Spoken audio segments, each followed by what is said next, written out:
Hello friends, నమస్తే. ఇదేంటో తెలుసా మీకు? పనస పిక్కలు అండి.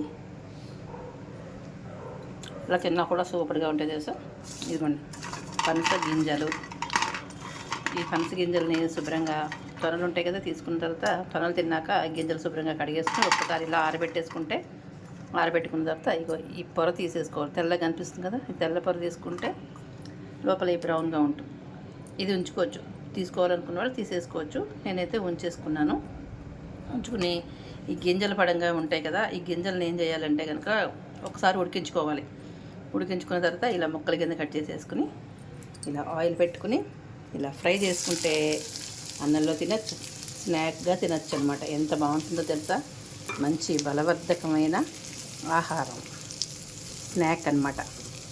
మనం ఇదేంటి కుర్కురేలు, చిప్స్ అవి ఇవి తినకుండా ఇలాంటివి తిన్నామే అనుకోండి, మంచి హెల్తీగా ఉంటుంది కదా. ఇదనమాట, ఇలా చేసుకుంటాం. మా చిన్నతనాల్లో ఇలాగే చేసుకునేవాళ్ళం. అసలు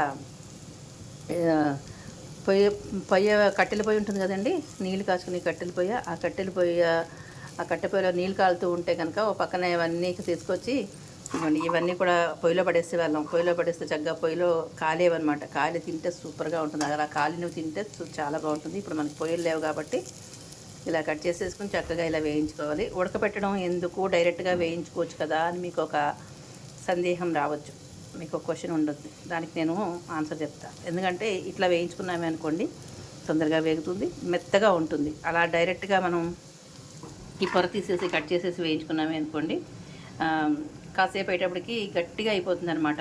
పళ్ళు లేని వాళ్ళు, పళ్ళు నొప్పులు ఉన్న వాళ్ళు తినలేరు కదా, పెద్దవాళ్ళు లాంటి వాళ్ళు. ఇలా అంటే మెత్తగా ఉంటుందన్నమాట. ఇదండి విషయం. ఇలా కొంచెం సేపు వేయించేసుకుని చక్కగా ఉప్పు కారం వేసేసుకుని మీరు ఒక ప్లేట్లో ఒక బౌల్లోకి తీసేసుకున్న తర్వాత అన్నంలో తినచ్చు. తర్వాత స్నాక్గా కూడా లాగించేయచ్చు అనమాట. పిల్లలు అటు వచ్చి ఇటు వచ్చి తింటూ ఉంటారు. చాలా మంచిదన్నమాట, ఆరోగ్యానికి చాలా మంచిది.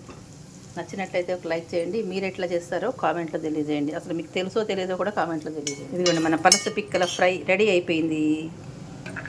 మనం ఇట్లా సర్వ్ చేసుకోవడమేనండి. సూపర్ టేస్టీగా ఉంటుంది తెలుసా.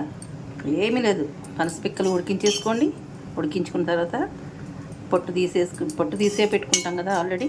పనస పిక్కలు ఉడికించుకుని ముక్కలు కింద కట్ చేసేసుకుని కొంచెం ఆయిల్ వేసుకుని వేయించి ఉప్పు కారం వేసేసుకోండి. ఇంకా మసాలాలన్నీ మీ ఇష్టం. నేనైతే ఏది మసాలా వేయలేదు, జస్ట్ ఉప్పు కారం అంతే. చూసారా ఎంత బాగుందో. ఇదిగోండి మన పనస పిక్కలతోటి హెల్తీ స్నాక్ రెడీ అయిపోయింది. చూసారా ఎంత బాగుందో కదా. చాలా సింపుల్గా చేసుకోవచ్చండి, అండ్ చాలా హెల్తీ కూడా కదా. నచ్చితే మరి ఒక లైక్ ఇవ్వండి, అలాగే ఫాలో కూడా చేయండి. ఉంటానే, బాయ్.